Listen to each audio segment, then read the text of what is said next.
This is Vincent Company. FC Bayern-Fans. Ich muss noch ein klein bisschen mein Deutsch üben, aber bald wird alles in Ordnung sein. Vincent Company appointed at Bayern Munich. Style and substance. Surprise move shows clubs look beyond results. In his latest column, The Debrief, Adam Bate examines Bayern Munich's surprise decision to turn to Vincent Company despite Burnley's relegation from the Premier League, and what this expected appointment tells us about the importance of a transferable style of play. Vincent Company's move to Bayern Munich was initially greeted with ridicule and disbelief. A more balanced view has since emerged, but there is no... Right, I think I've seen everyone. So, first and foremost, I wanted to say... Escaping the incredulity when a coach relegated with Burnley is set to walk into one of Europe's biggest jobs.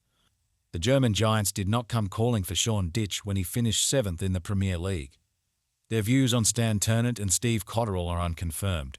But Company is regarded as a gamble worth taking, a coach of vast potential. There are many factors involved, not least Bayern's own fraught recruitment process. But choosing Company also highlights the changing view of what makes an elite coach, a growing willingness to look beyond results and towards a style that could transfer. Company, it should be acknowledged, has plenty else going for him. As a player, he captained club and country, winning the Premier League with Manchester City under Pep Guardiola. That brings instant respect and a relationship that imbues a certain shine. Bayern Munich appoint Vincent Company as new head coach.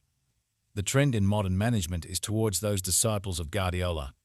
Mikel Arteta has emerged as his biggest challenger in the Premier League. Xabi Alonso has just triumphed in the Bundesliga. Enzo Maresca has followed Company in winning the championship. For Company, other intangibles include his own playing spell at Hamburg. He is a fluent German speaker and his reputation for being articulate, intelligent and measured. But the top line in all this can hardly be avoided. There is the matter of that relegation. Company came into the Premier League wedded to the approach that had helped garner 101 points in the championship, winning Burnley praise for their enterprising play. They boasted the best attack and the best defence as they stormed to the title. The swiftness with which he transformed the style, after a decade of doing things so differently under Dyche, caught the eye. It was a testament to his ability to manage change that their possession stats were the highest since championship records began.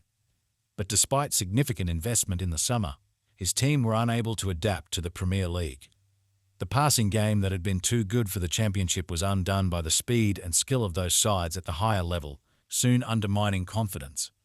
The inequality within the Premier League was viewed by some as a mitigating circumstance.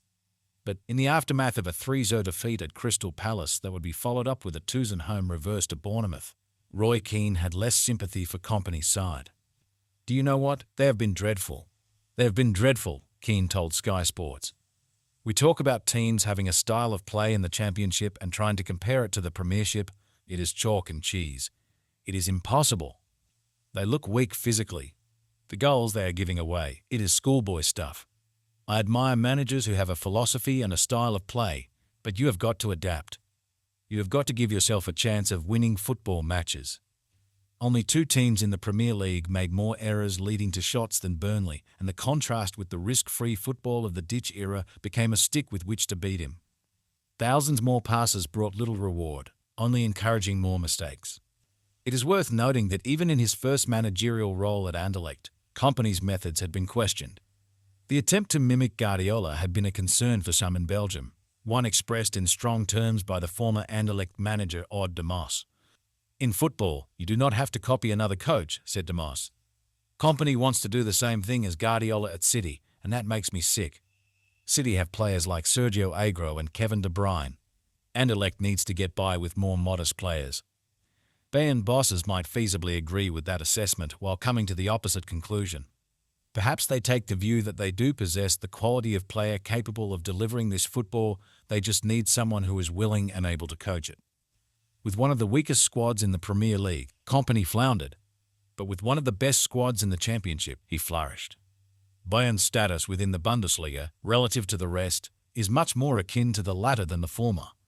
If Company struggles, then Bayern will be criticised. If he thrives, their imagination will be lauded. Whatever happens, Company has been vindicated in sticking to his principles. It raises intriguing questions about how coaches should approach their work.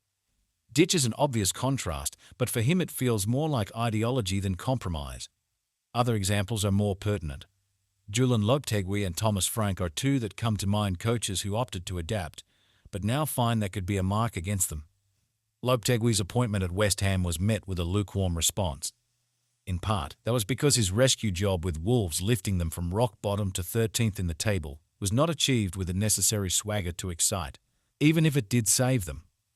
Frank played a progressive game to help Brentford win promotion, but, unlike Company, successfully switched to a more direct style to keep them there. Now, he finds some questioning whether those long throws make him suitable for a role at an elite club. For Company, the stain of relegation is more easily erased than a stain on a style. This move shows that coaches, like players, can be upwardly mobile regardless of results, and that a man questioned at Burnley can somehow be seen as the answer for